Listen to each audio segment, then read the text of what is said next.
Federation. And do you know that even the constitution that we use today, which is the 1999 constitution, denies what is called a no-autochthony. In other words, there is no referendum, there is no plebiscite. The people of Nigeria did not vote to say, this is the constitution we want. It was imposed on us by a military decree, and yet it remains the ground norm. I mean, what a misnomer. We are not in a dictatorship, but we are running a constitution that we didn't vote for. And our administrative units have been carved on the basis of that constitution, supplanting our regional.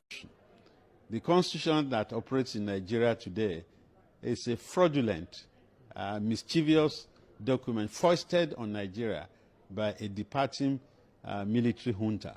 In fact, it is Decree 24 of 1999, which should have been a mere transitional instrument for governing a country of the stature and standing of Nigeria within the international community. I would have thought that the first item on the agenda of the government that came to power in 1999 was to address the issue of that constitution, its legitimacy. Because, like the Patriots observed, it told a lie against itself by saying that we Nigerians, under God, have agreed to live together, blah, blah, blah. There was no time when we were asked that question. And Nigeria, I believe, still requires what lawyers call an autochthonous constitution, a constitution that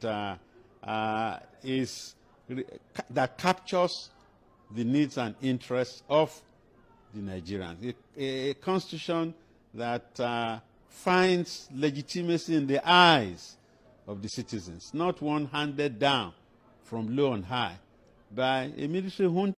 Our present extant constitution is an imposition of the military. A supreme military council that was not elected by anybody, that did not respect any known parameter in its recruitment except seniority in the army, that was lopsided in terms of its geographical identity of membership, imposed a constitution, enacted it like a legislation.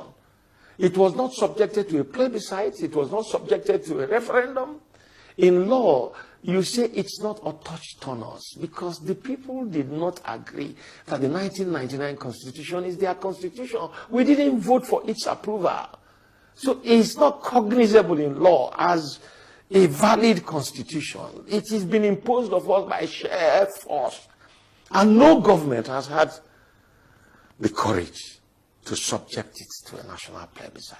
And if you do, most Nigerians will say this is not our constitution. We've created local government and states administrative structures that do not obey any known parameter.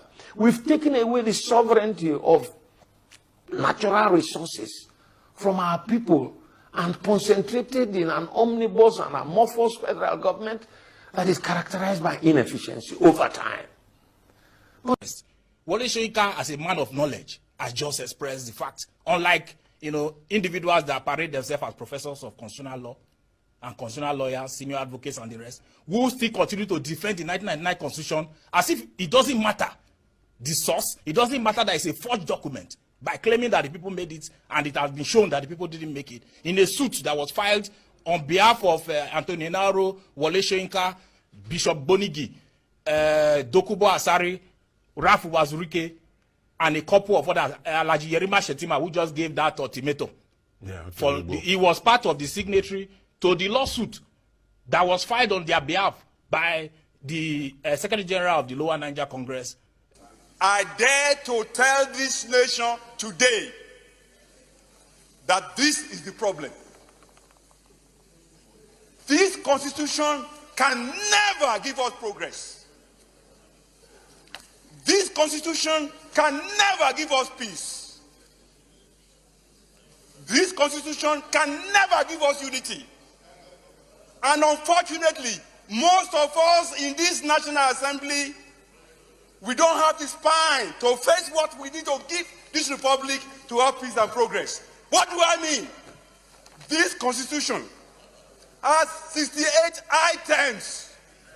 68 on the exclusive list. This constitution has only 12 on the concurrent list. And those 12 are written so nebulously, so fraudulently, that you know that the intention is to even undermine those concurrent lists. The formal name of this republic is Federal Republic of Nigeria. Unfortunately, we don't run a federalist system in Nigeria. Otherwise, what is so unique about all those things that are in the exclusive list? In this chamber, we try to federalize the police system. In this chamber, we failed. Every crime is local. And the solution to every crime is local. The earlier that senators in Nigeria summoned the courage to say, we should not continue to deceive ourselves. Nigeria is threatening everybody and groups.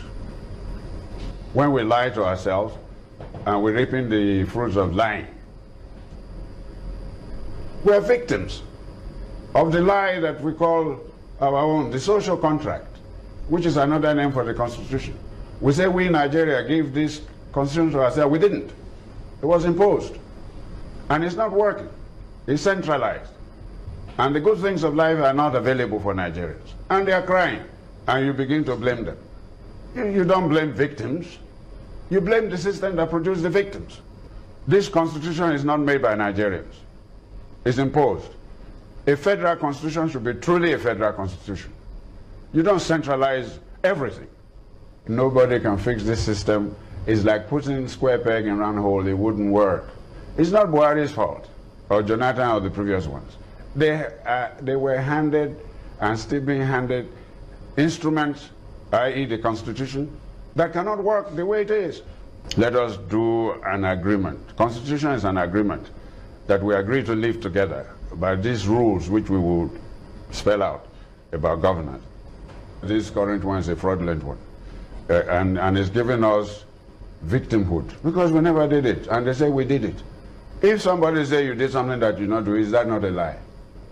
We went to court, the case is in court, praying the court to say, look, the Nigerian people never did it. The court kept adjoining, part of the problem we have. The case is still in court. Inauro started it.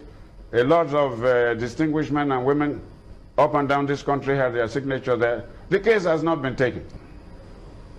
All right, we'll also anchor at that point. Dr. Amos Akingba is in Adeco and Afeni Ferry Chieftain. We appreciate your talking to us this morning. It's my great pleasure.